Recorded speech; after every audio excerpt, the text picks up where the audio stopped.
On another sunny Monday in late May, the sounds of the annual Memorial Day Parade echoed through the buildings and streets of downtown Worcester. Ever since 1865, Worcester's parades have celebrated remembrance, homecoming, and the continuity of the years. For many, each Memorial Day means taking a trip downtown, standing on Liberty or Market Street, and clapping as the bands, horses, and veterans pass in review. As always, children especially love the spectacle of the parade, the sights and sounds becoming part of a memory that will last long into adulthood.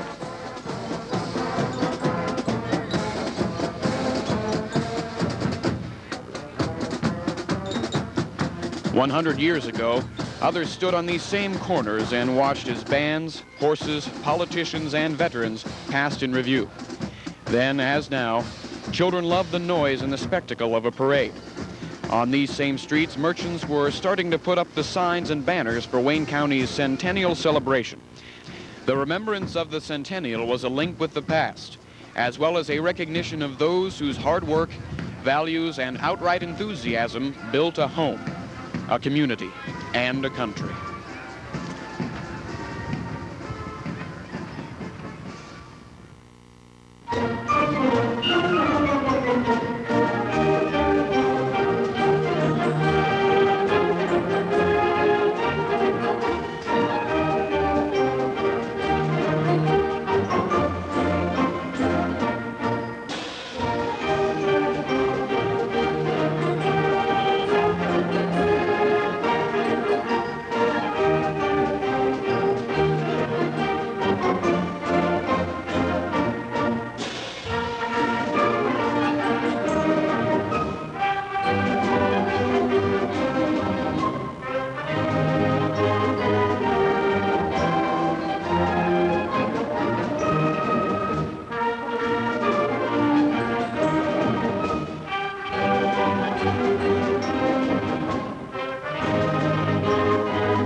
This presentation is divided into 3 parts: history, tradition, and celebration.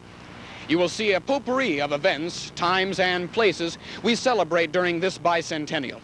The exciting and the mundane, the tedium of daily life, and the smiles of families as they share their Thanksgiving dinner.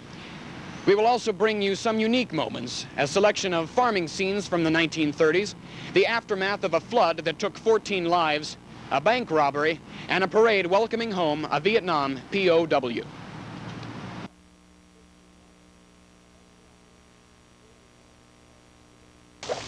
We are now in the Warner Hill Cemetery, the site of what may have been the first building ever erected in Wayne County. Typically, for frontier communities, it was a blockhouse. There was never any real fear of Native Americans, however, as by 1806, most had died of smallpox and left only their bones and a few arrowheads behind for the settlers moving out from Pennsylvania and New England. Many of these early settlers lie here in this cemetery. For example, in the early 1800s, Revolutionary War veteran Christian Silver brought his sons and their families to a piece of ground about a mile from here. And Christian's descendants now make up the 7th generation on the same farm. It was a time of movement and transition, and in that same year, towns were sprouting up all over the county.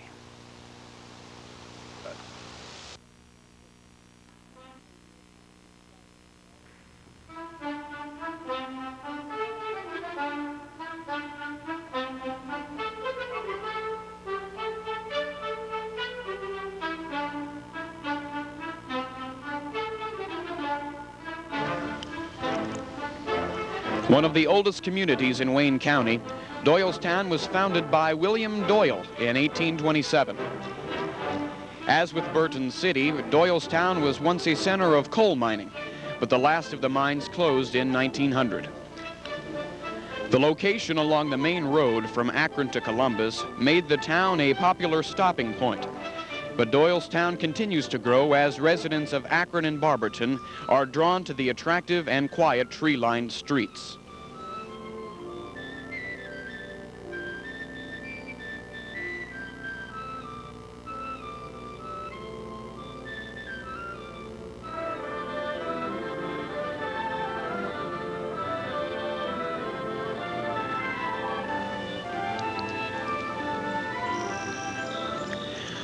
Like many other Wayne County towns, Apple Creek wasn't the original name of the village settled on Apple Creek. Edinburgh, founded in 1832, was not named Apple Creek until 1877. The railroad junction with Dover ensured that the village would remain an important crossroads. The constant water supply of the creek served as a power source for lumber and grist mills, one of which operated until destroyed by the 1969 flood. Apple Creek is the home of Waynedale High School and continues to be a thriving community.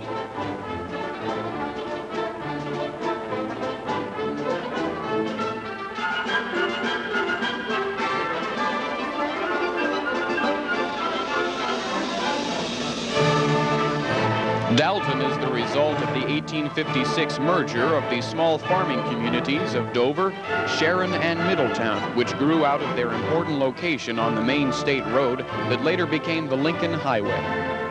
Dalton has twice been a scene of disaster, suffering two major fires that almost destroyed the town. The first fire of 1894 burned over half of the downtown area, and the scene was almost repeated with a freak fire in 1944, resulting from an overturned gasoline truck. Businesses such as the Wayne Dalton Overhead Door Company provide employment for those not engaged in agriculture, and Dalton continues to be an important stop along US 30.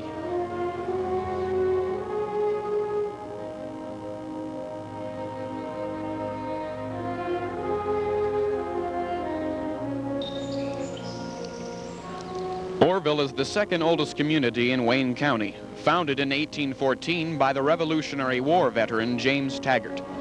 Staking out a farm of 160 acres as payment for his war service, James Taggart never actually settled in Orrville, but his sons Samuel and Robert moved out from Pennsylvania in 1815 and began farming. With the arrival of the railroad in 1851, Orrville built a water tower to ensure that the trains would stop, and the railroad has remained an important presence in Orrville since that time.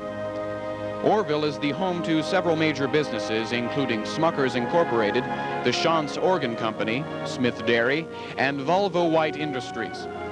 Wayne General and Technical College, a branch campus of Akron University, plays a major role in providing quality education to many thousands of area residents.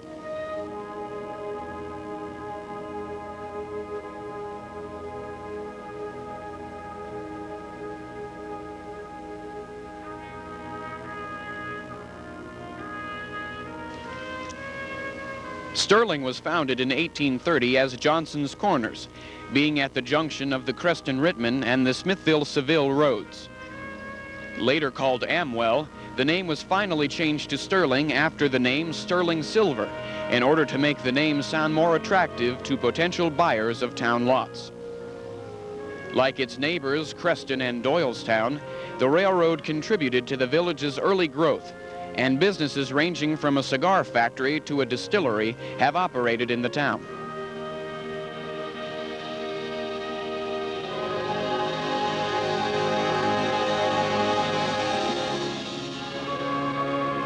West Salem is one of the few villages in Wayne County to retain its original name after its founding in 1834 by Peter and John Rickel.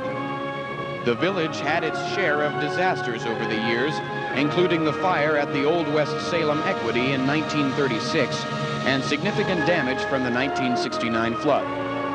A major crossroads of the Old Erie Railroad, West Salem has one of the oldest Masonic lodges in Ohio, being chartered in 1868.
The middle of the 19th century saw the emigration to Wayne County of a large number of German and Swiss families from Pennsylvania, as population pressures and land prices combined with the attraction of Wayne County's fertile rolling farmland. This led to the founding of several Wayne County communities.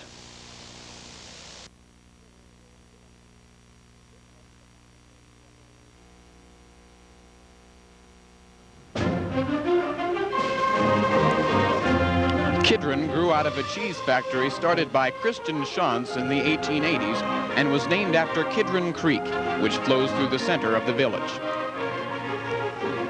Its important location as a crossroads of the Amish community resulted in the formation of many businesses that served the needs of area farmers and attracted a number of Swiss Mennonite settlers to its rich farmland and ready access to markets. The Kidron Livestock Auction, E.P. Gerber and Sons, Lehman's Hardware, and the Town and Country Store all do a thriving business as well as provide important services to the farming community. In recent years, Kidron has become an important stop for tour buses visiting the Amish area, and the flea market and Kidron auction draw a large number of spectators.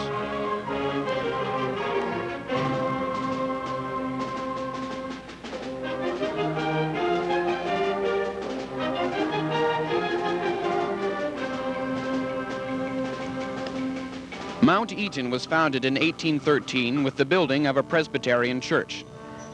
Called Paintville, the name was changed to Mount Eaton in 1829. The town almost died out as the result of a cholera epidemic in 1833, which killed almost half of the inhabitants. But due to its location at the junction of several important roads, the community survived. Being in the heart of the Amish country contributed to Mount Eaton's success, providing goods and services to area farmers. Specter's store has an international clientele, and other businesses such as the Wagon Wheel Restaurant and Quality Block have kept the spirit of Mount Eaton alive.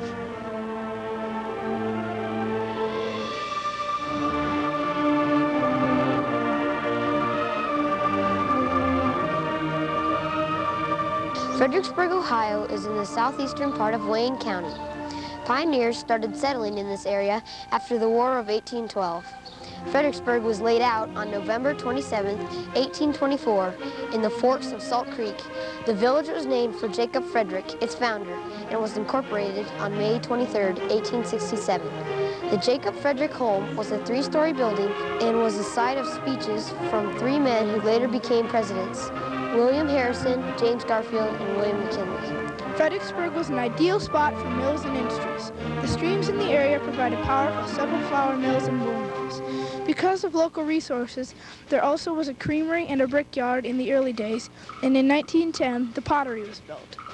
The pottery made different products through the years, including cookie jars and decorative pieces, bathroomware, tile, and even a secret military project during World War II. It burned down in 1965. The history of Fredericksburg includes two railroads. The railroad went through in 1853 and ran as a passenger and freight train until 1950. The other railroad in Fredericksburg history is the Underground Railroad during the Civil War era. Fredericksburg is a quiet, small town of 502. Even though we no longer have the hotels, mills, and pottery, many of our historical buildings and homes are still here. Every Labor Day weekend, we have a festival at the fire station, a tradition since 1952. More recently, we've added a 4th of July parade featuring floats, marching units, lots of fire trucks, old cars, and horses, and an afternoon of food, fun, and games.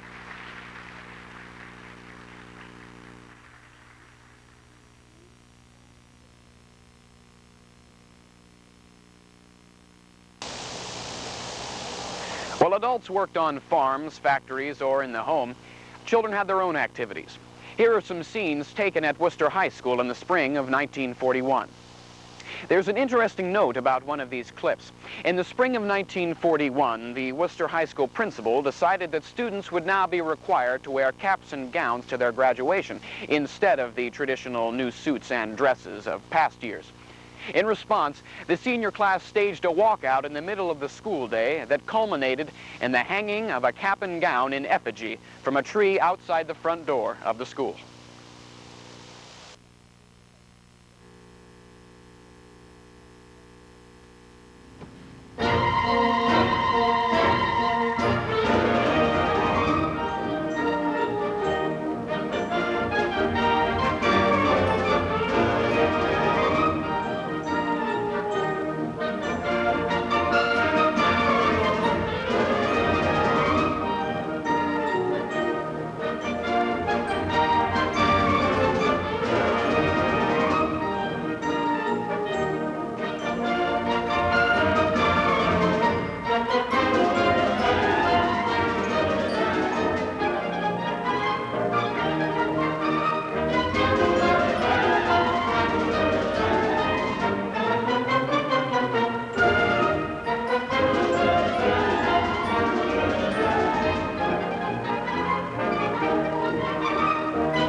The railroads that so dominated the village of Creston were there before the village, founded in 1860 by Isaac Wells as Seville Station.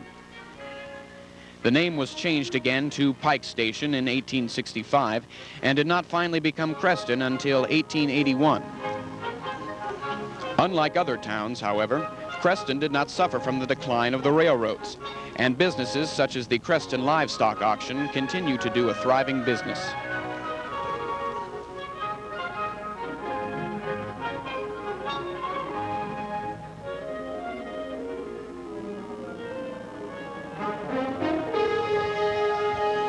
Originally called Bridgeport, Burbank was founded in 1844 as a center of both sawmills and grist mills, using the power of Killbuck Creek.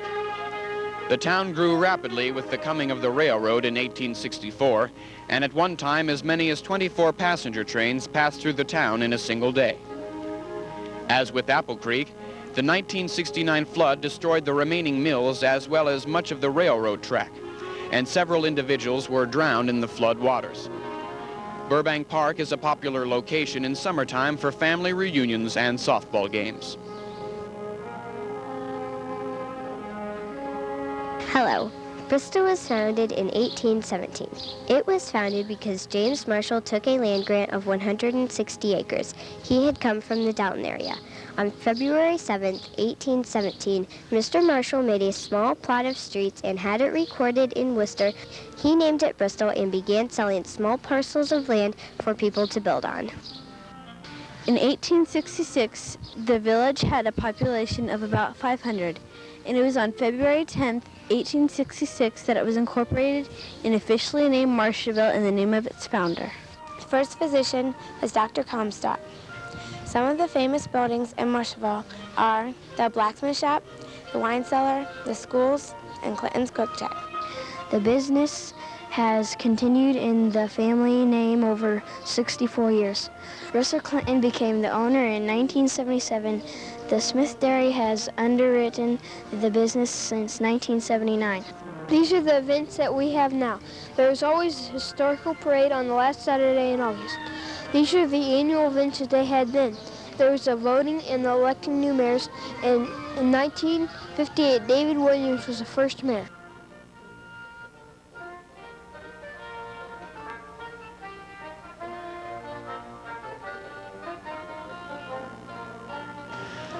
First called Stuckytown, the town fathers came to their senses in 1878 and named the town after Thomas Shreve, a respected member of the community.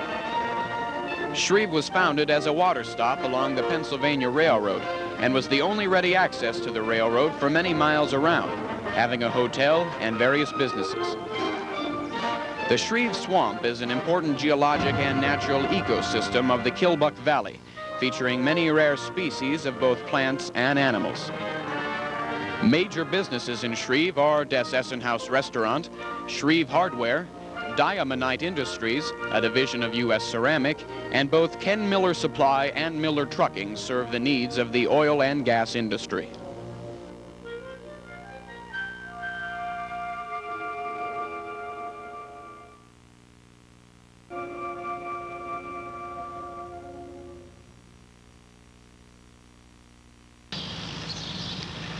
Any community develops a number of traditions, from the way people cross the road to annual events in which everyone plays a recognized part. Tradition not only keeps us in touch with our ancestors, but it provides a link to our neighbors and friends within our commonly recognized society. Many Wayne County towns have their own traditional events, often started as a means of raising money for the volunteer firemen or charity relief work. Wayne County as a whole is not without these traditions. Aside from a tradition of hard work and stubbornness, there is no better recognized local tradition than the Wayne County Fair.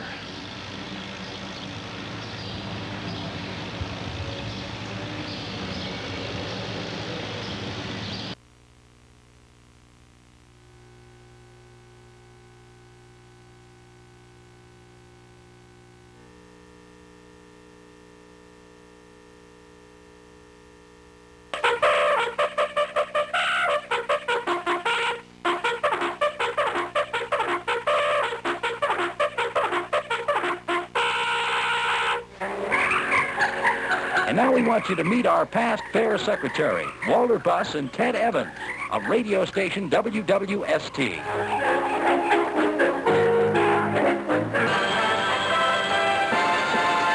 We think all of us remember the fair as a high point of excitement and entertainment in our younger days.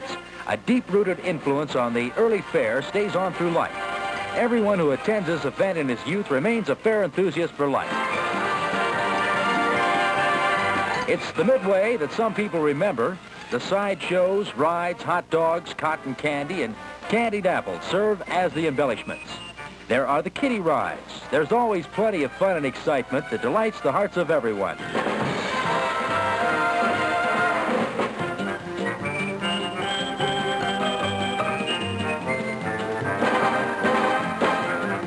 Here we see our king and queen being crowned, an outstanding honor for any 4-H boy or girl. Hundreds of kings and queens are crowned throughout the country every year, but the most outstanding regal pair is the one chosen here at home. We admire our queen for her beauty, her graciousness, and her modesty. We like the king for his stature, his intelligence, and his manliness. The royal couple typifies the outstanding American youth of today. Serving food is big business at every fair, and ours is no exception. Every year, the Grange cafeteria has served tons of chicken and equal amounts of ham and hamburger. Contests showing brute strength are always exciting and never fail to hold the interest of the spectators. In order to provide this sort of spectacular for fair patrons, our county fair board has a horse and pony pull. Contestants are eliminated by standards of strength. Those able to pull the most weight for a specified distance are declared winners by the committee in charge. Before entering the contest, all horses and ponies must meet standards set up by the committee. These extraordinary contests have met with much success in past years. And there were many garden clubs in our county fair entered in the show. They arrange fresh flowers each day of the fair. Using the theme Autumn Harvest, the various exhibits not only add beauty to the fair, but gave to all, especially the women, an insight into what could be done in their own flower garden. Farm machinery display has always been considered an outstanding exhibit of the fair. Shearer farm equipment dealers are happy to display at the fair because nowhere can you get a more enthusiastic group to inspect their newest and most modern products. In junior fair, work girls are taught to make much of their own clothing, as you see here. Naturally, their inclinations run to nice things. Just look at these beautiful dresses, sweaters, skirts, and other pieces of clothing, and many other articles made by our girls throughout the county. Notice the many prize ribbons attached. In addition, the girls are taught the many arts of homemaking, cooking, baking, and house decorating. Truly, the junior fair adds to the making of a successful housewife, and to a great degree, leads to the joys of future motherhood. One of the oldest organizations serving the rural area is the Grange, with their beautiful display of farm products. Services also extend to the urban centers, but its principal activity has been among the farmers. Its promotions concern the whole family and the affairs of community life. The Grange and their juvenile Granges have long been an active participant in the fair program where it influences many people. These fine prize-winning exhibits from many Granges throughout the country place much emphasis on family life, the growing of food and preservation of it for winter use, as well as the feminine handicraft conducive to good life of the family. There's also much stress on the spiritual values necessary for a happy living. Let's not forget our young 4-H sheep raiser. These boys and girls are following the oldest livestock pursuit known to men. The book of Genesis describes Abel as a keeper of sheep. Earliest records of men, inscribed on stone, reveal the existence of sheep. History tells of civilization founded and destroyed on wealth from sheep or lack of it. In ancient times, sheep provided the main source of clothing, meat, and milk. Spanish soldiers first brought sheep to America in the early 1500s.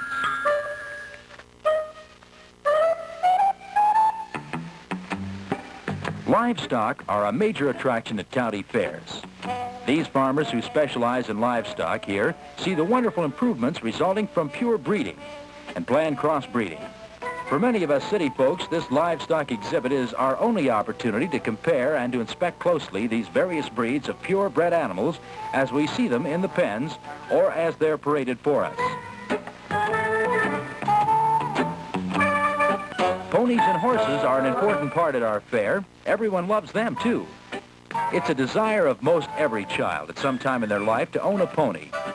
Just look at these darling creatures. They're high-stepping and graceful. They have beautiful eyes, a beautiful appearance, and are very nice to look at. Displays to the final big event, the auction of steers. What could be finer than the friendly competition in preparing for their future lives? It's nice to have the grand champion. It's nice to win prize ribbons. All strive to win, but everyone doesn't win. For the loser, there's the bitter lesson that can be learned from losing gracefully. Here we have the good, wholesome atmosphere under the finest of leadership. There's nothing more thrilling than to be around the stock barns when a fair is being set up and watch the girls and boys groom their animals for the show ring. It's touching to see the amount of affection between a youngster and his animal. Many emotions are stirred when the animal goes from the show ring to the sale ring and then on to the slaughtering house. Our county, for its size, has long held the record for the highest price bid for steers. It gives every boy and girl an inspiration for next year's fair.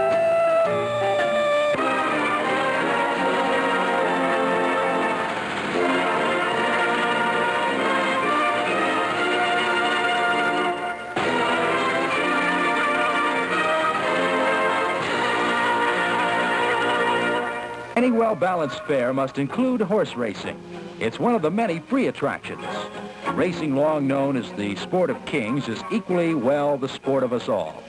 The start of the race interests us, the straight ahead grips us, and the finish thrills us. Let's not forget the fun and excitement with thrills and spills when the stuntmen and the Helldivers show put on their act. One of the most interesting features is the high side when the car is tipped on two wheels after being driven off a high ramp and travels a long distance in that precarious position.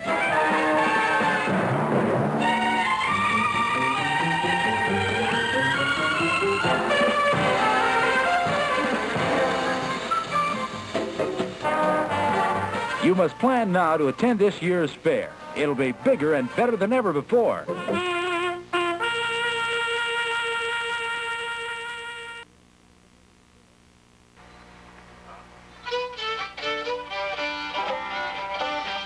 Smithville was founded in 1831, using the power of Sugar Creek to both power grist and sawmills and to provide a ready stopping place for the passengers along Akron Road. One of these businesses, the Smithville Inn, has been in continuous operation for over 150 years. Let's not forget a few scenes at the Smithville Annual Ox Roast. It's been successful for the past 28 years, largely through the cooperation of Scheller's Meats and other business firms in the county. Smithville Fire Department members have worked tirelessly to make every effort and every event bigger and better these past years. Through their efforts and help in many others, they have the finest fire department equipment in the community. This year's annual ox roast will be one of the most outstanding. Plan now to visit this one.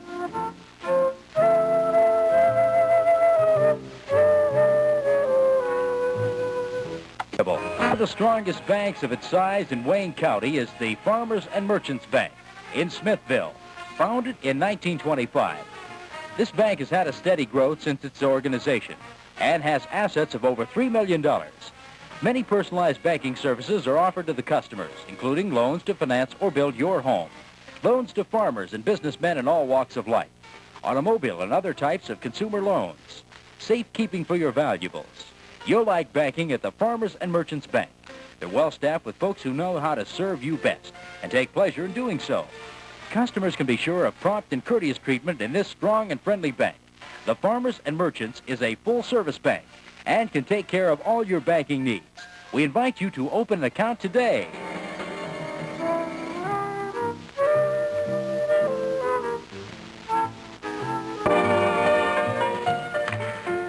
Smithville is the home of Green Local Schools, the successor to the Smithville Local Schools, as well as Smithville Hardware, Dravenstott's Barn Restaurant, and Sayers IGA Grocery.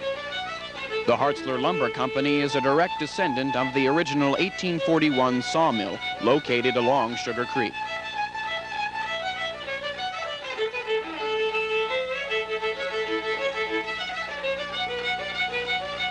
Named Shinersburg, Trenton, New Prospect, Milton's Corner, Elio, and Acona, Rittman finally took on the name of railroad official Fred Rittman in 1881 after people had been living in the community for 50 years.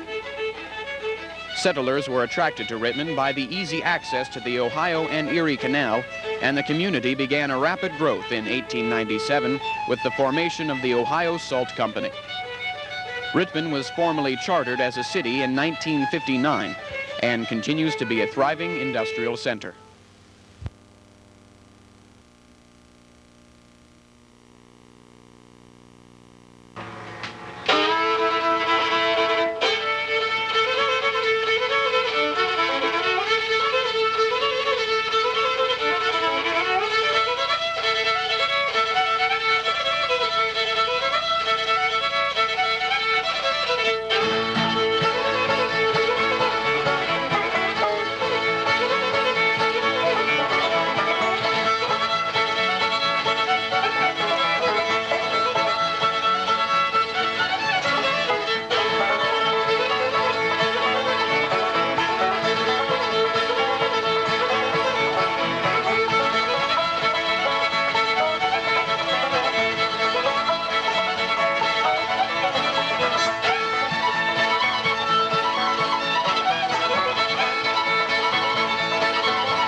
As with this bicentennial, celebrations can be a remembrance, an offering of congratulations, or simply an excuse to spend some time with family and friends.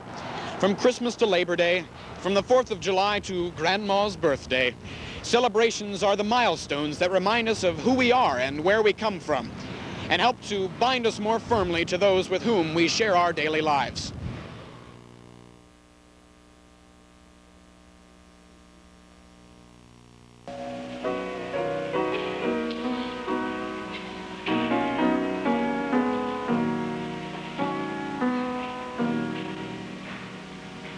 Black, black, black is the color of my true love's hair. Her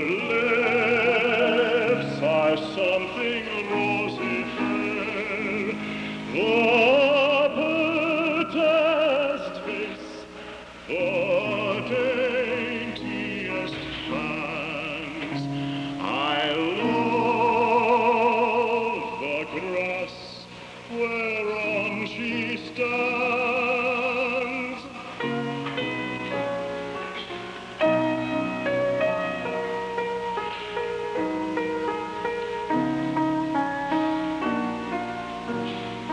I love my love, and well she knows. I love the grass whereon she goes. If she on earth no more I see, my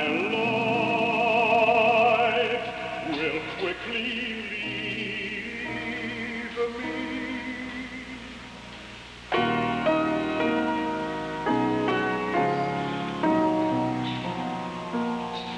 I go to troublesome, to mourn, to weep, but satisfied I ne'er can sleep. I'll write her a note in a few little lines. I'll suffer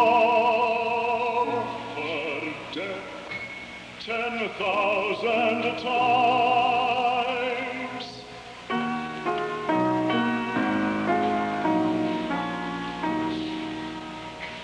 Black, black, black is the color of my true love's hair. Her lips are something rosy fair. The prettiest face, the daintiest hands. I love the grass whereon she stands.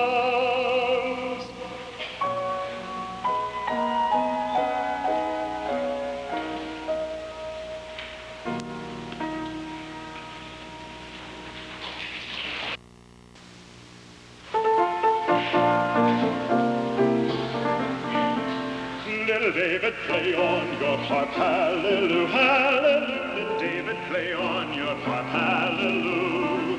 Little David, play on your harp, hallelujah, hallelujah. Little David, play on your harp, hallelujah. Little David was a shepherd boy. He slew Goliath and shouted for joy. Little David, play on your harp, hallelujah, hallelujah. Little David, play on your harp, hallelujah. Old Joshua was the son of Nun. He never would quit till his day's work was done. Little David, play on your harp, hallelujah, hallelujah. Little David, play on your harp, hallelujah.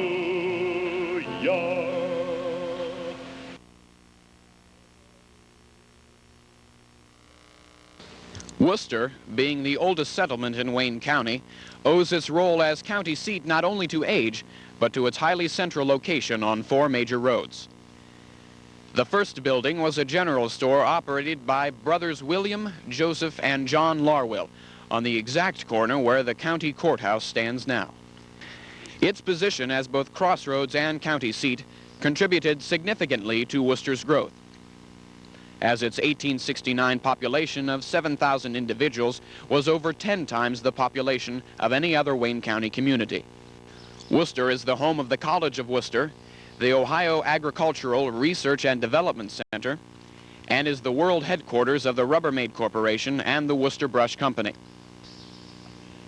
Worcester is the birthplace of Nobel laureate Arthur Compton and has been visited by such famous Americans as Presidents William McKinley, Theodore Roosevelt, and Harry Truman. Mark Twain gave a talk in the Quinby Opera House in 1871, and Thomas Edison demonstrated his new invention, the phonograph, in January 1877. The greatest disaster to strike Worcester was on July 4th, 1969, when 11 inches of rain in one night caused a flood in which 14 individuals were drowned, including 2 Worcester policemen who were attempting to rescue people trapped in the torrential waters of Apple Creek.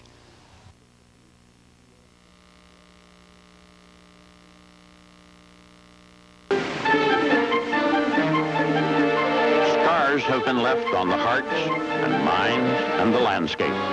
After the vicious rainstorm and the resultant flooding, which took 21 lives in this area and caused millions of dollars worth of property damage, it destroyed homes and ruined crops, made highways impassable, closed industries and businesses. Utility services were inoperable, and the water supply, municipally operated, ceased.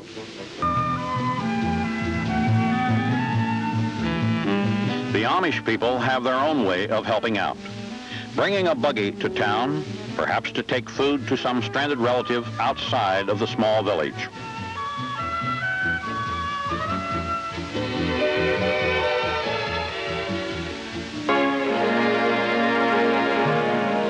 Suffering and heroism matched each other.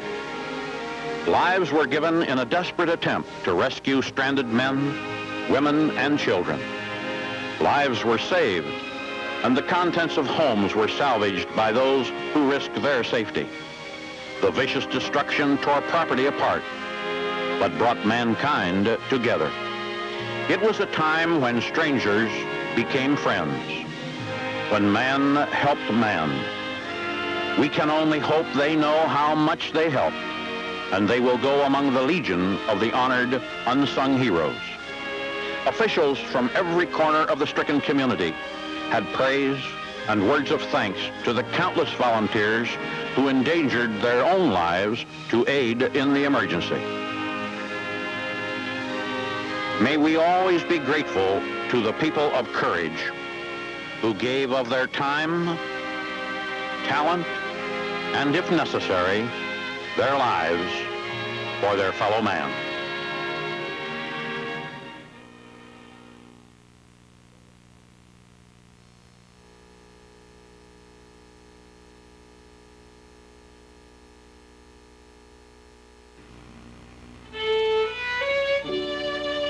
The African-American record in the life of Worcester and Wayne County has been long and exciting. With documented presence as early as 1870, the history of these citizens is rich in achievement and constant effort to overcome barriers of prejudice. What is occurring now will become tomorrow's history, for history is a living thing, an account of the events that affect our present and future lives. Worcester has been enriched by a variety of contributions from its African-American citizens, both in our community and across the globe. Throughout the decades, individuals with talent and determination have reached new goals of excellence in many areas of our community's culture.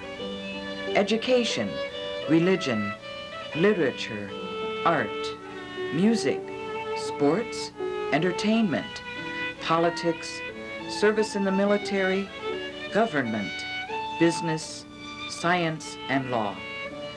Many have succeeded in opening unseen doors of opportunity. By their courage and efforts, they made it easier for others to follow in their footsteps. The right and most effective way to view African American participation in and contribution to our community is to consider those efforts not as isolated, but rather in the context of the whole of our community. Thereupon, one inevitably and rightly becomes involved with the history and fortunes of both the majority and the minority groups.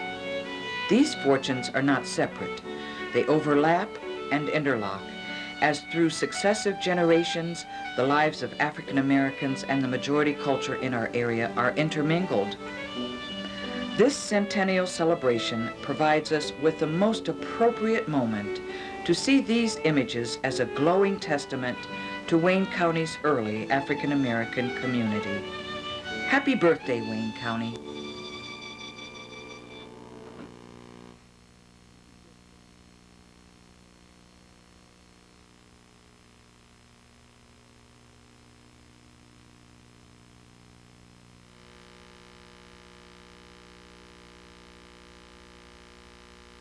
This year, I made a trip through the Midwest, and I want to tell you now about just one little city I visited.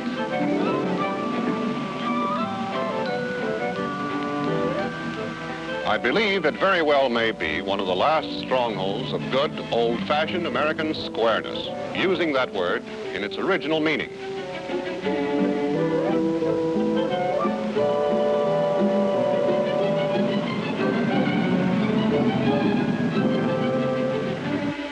Worcester, Ohio is located about midway between Mansfield and Canton. And to dredge up an old flippancy, it has a population of 18,000 souls and very few heels. It is a city of solid, substantial houses. Solid, substantial churches, 30 in all. Solid, substantial businesses. And solid, substantial citizens. Law-abiding citizens who wait for the light. Worcester uses the so-called scramble system, stopping all traffic at intervals to give pedestrians a fighting chance.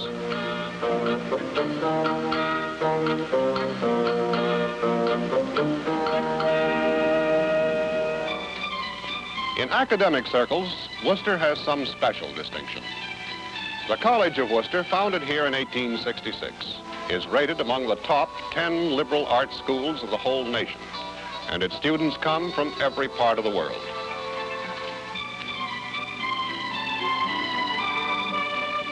Worcester also boasts an Ohio Agricultural Experiment Station out on the edge of town, where agrarian experiments contribute much to the rich farm crops for which the Buckeye State is famous. Like any city, it has its contrasts. The county building is old and architecturally corny. But the municipal building is new, sharp, and as modern, like they say here, as all get out. There's a city park and lagoon that look as though they should be dated 1905 with mandolin accompaniment. But around the YMCA, the boys are talking electronics, nucleonics, cybernetics, and how soon we shall get to the moon.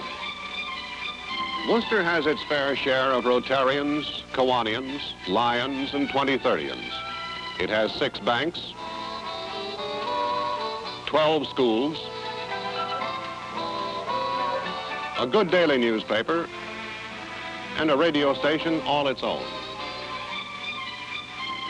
Homelike is the word for Worcester. A solid city in the best sense of the word. Why, you can even walk its streets after dark without fear of being mugged, stabbed, held up, or otherwise molested. A real square town. The oldest sign company in Worcester is Fought. They're happy to show you the pictures of the modern sign plant. Practically everything sold by Fought Signs is produced here in our local shop by skilled local craftsmen. We'd like to extend our thanks and appreciation to the many local merchants who have made our growth possible. Signs, however, are not properly maintained, can be a detriment rather than an asset to your business. For the most in advertising, identification, and prestige value, call Fought Signs for a sign designed especially for you. Remember, no sign too large nor too small for Fought, the sign company with a long-standing reputation and for first-class workmanship and fair dealing.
'twas in Dublin's fair city where girls are so pretty. That's the place I first heard about Molly Malone. She wheeled a wheelbarrow through streets broad and narrow, crying cockles and mussels, alive, alive, oh. Now she was a fishmonger, and sure it's no wonder, for her father and mother were fishmongers too. And they wheeled their wheelbarrow through streets broad and narrow, crying cockles and mussels, alive, alive, oh.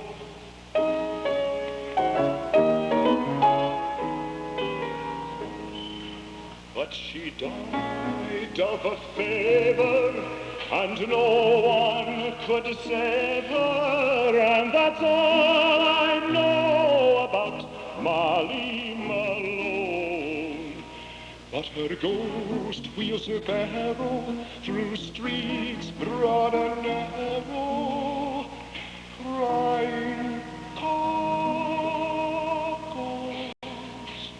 and mussels, alive, alive, oh. Alive, alive, oh, alive, alive, oh, crying cockles and mussels, alive, alive, oh.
Gonna build a mountain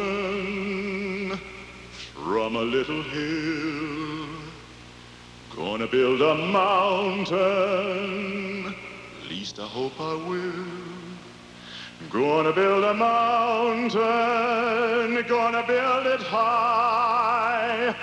I don't know how I'm gonna do it, I only know I'm gonna try. Gonna build a daydream from a little hope. Gonna push that daydream up the mountain slope. Gonna build a daydream, gonna see it through. Gonna build a mountain and a daydream, gonna make them both come true. Gonna build a heaven from a little hell. Gonna build a heaven, and I know darn well, if I build my heaven with a lot of care, I'll push my daydream up the mountain and heaven will be waiting there. When I build that heaven, as I will someday, and the Lord sends Gabriel to take me away. Want a fine young son to take my place. I'll leave a son in the heaven on earth with the good Lord's grace. With a fine young son to take my place. I'll leave a son in the heaven on earth with the good Lord's grace.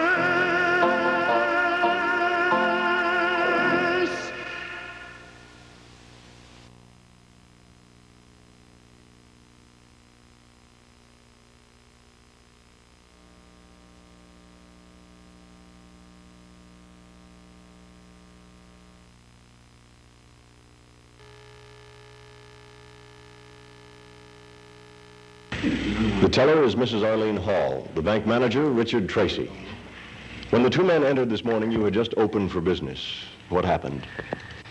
Well, they entered and they walked to my window. As they said, "This is it." The smaller man made the statement, and they both whipped out guns, and they called us obscene names, and used obscene language, and the smaller men moved on down the counter and asked Mrs. Hall to lay down on the floor. I must assume that you were at least partially afraid. Yes, I was, because he had the gun right in my ribs. But I did lie down on the floor, and then I sort of scooted over. I don't know why I did, but I tried to get it toward the corner, and he came back and told me to lie still. Did you, during this, try to sound an alarm? No, we have no alarm here, and we did not try to sound it. He kept threatening me that if I did, he would kill me. He made you open the vault, and you gave him about $40,000. Yes, about that.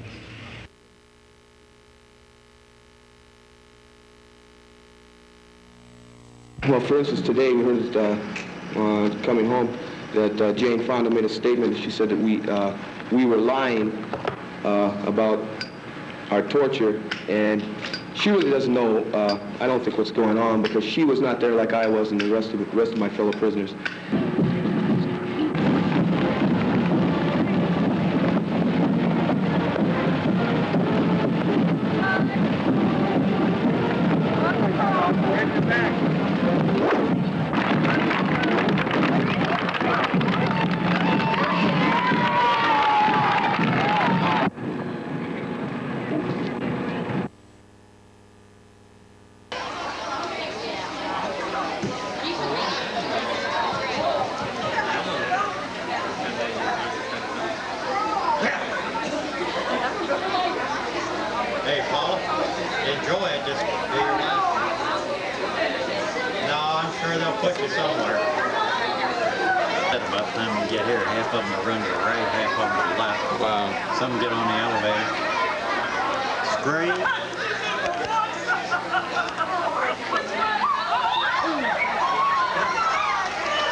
No.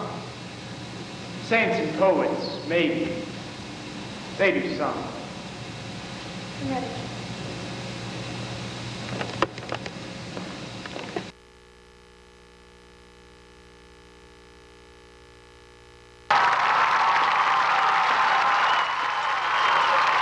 Ladies and gentlemen, we have a special treat for you this evening. It is our pleasure to introduce the 1993 Worcester High School Marching Band and the first ever Worcester High School Alumni Band. The high school band is joined this evening by 170 of Worcester's finest graduates who have come from 50 cities in 11 states and representing the graduating classes from 7 decades. So get on your feet as we take you through a medley of Worcester High School fight songs.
Well, that's it, folks.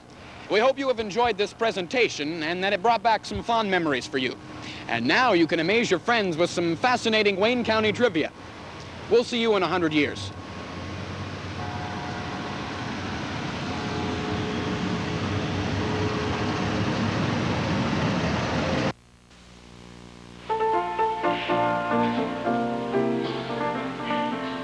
Little David, play on your harp, hallelujah, hallelujah. Little David, play on your harp, hallelujah. Little David, play on your harp, hallelujah, hallelujah. Little David, play on your harp, hallelujah. Little David was a shepherd boy. He slew Goldeye and shouted for joy. Little David, play on your harp, hallelujah, hallelujah. Little David, play on your harp, hallelujah. Old Joshua was the son of none. He never would quit till his day's work was done. Little David, play on your harp, hallelujah, hallelujah. Little David, play on your harp, hallelujah.